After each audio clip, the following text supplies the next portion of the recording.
Hi and welcome back. Now in this chapter, I want to go through the Azure Event Hubs service. Now, even though this is not mentioned as a clear objective in the exam, it's good to go ahead and understand a little bit about the service, and we'll also go ahead and make use of the service in subsequent chapters as well. So Azure Event Hubs is used as a big data streaming platform and an event ingestion service. So this service can be used to go ahead and receive and process millions of events per second. So remember that there are two sorts of processing that is important from this exam perspective. So we have batch processing, wherein we can go ahead and take data as a batch and then we can go ahead and process it. And the other is streaming, wherein we process data as it arrives. So over here, you can actually go ahead and use the Azure Event Hub service as your streaming platform, wherein you actually go ahead and take data that can be streamed from devices or multiple applications.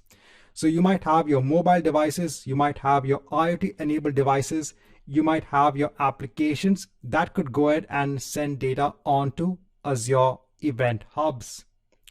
Once you have your data in Azure Event Hubs, you can then go ahead and use a feature in Azure Event Hubs to store data in Azure Blob Storage, or you could go ahead and use another service that is known as Stream Analytics that can be used to take the data, your streaming data from Azure Event Hubs. So this is remember your data ingestion service. And this can be used to go ahead and perform analytics on that data. And it can go ahead and take the data and let's say store it to an Azure SQL database, or you could go ahead and store it in Azure Blob Storage, or you could store it in another service known as Azure Cosmos DB. So these are different ways in which you can actually go ahead and make use of Azure when it comes to your streaming workloads. So let's go ahead and actually just create a resource based on Azure Event Hubs. So here we are in Azure. Now let me go ahead and search for Event Hubs. So I'll go ahead and choose that resource or the service, and then let's go ahead and hit on create. Now over here, I'll go ahead and choose my resource group. I'll leave it in the East US location.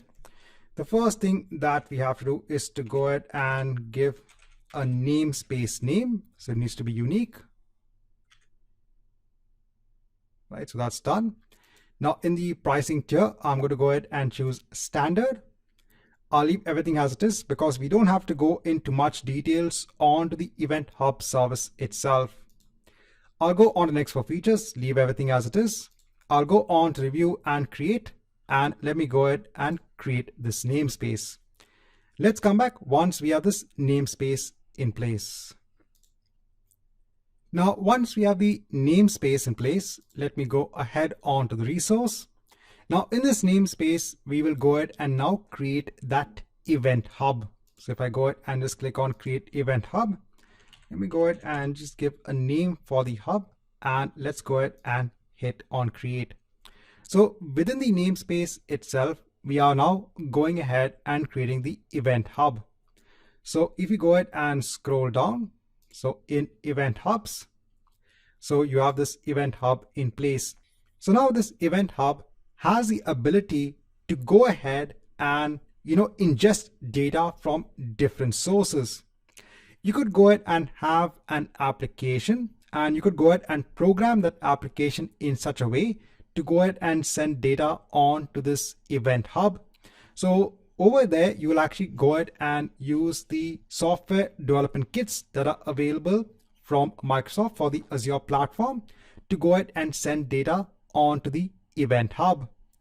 But you can also go ahead and stream data, especially when it comes to diagnostic data from other Azure services onto the event hub. So remember, the data is streamed from a source onto this event hub, and the data will be stored for a certain duration of time in this event hub itself. To showcase an example on how you can stream data onto the Event Hub, because I don't want to go ahead and program an application and show that to you on how to send data onto an Event Hub, you can actually go ahead and make use of an existing Azure SQL database to send diagnostic data onto the Event Hub.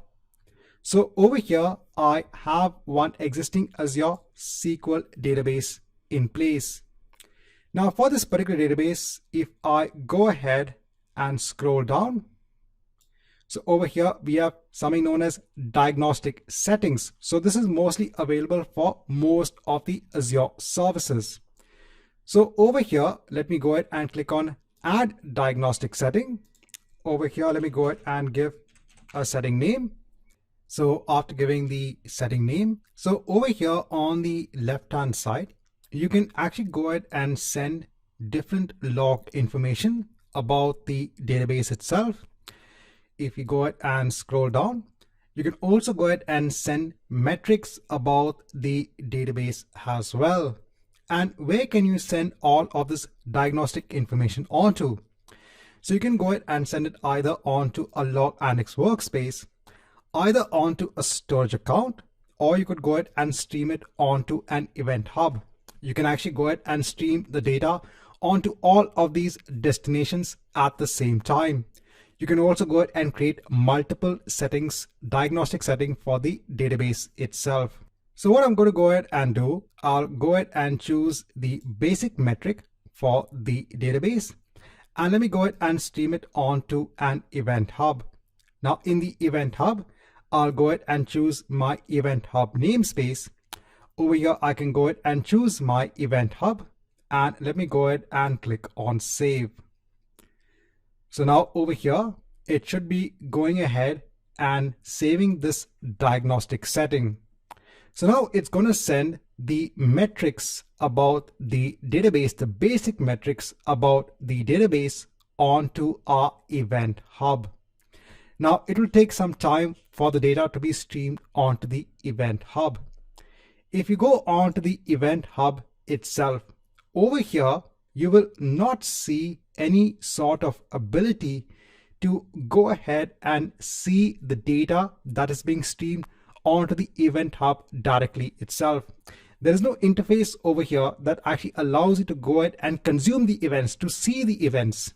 So either you have to go ahead and create an application that will actually go ahead, connect onto the Event Hub, and then consume all of the events, or you need to go ahead and use another service that has the capability of consuming the events from the Event Hub. So for now, let's go ahead and end this chapter. In the next chapter, I'll showcase how you can actually go ahead and stream the data onto a Azure storage account.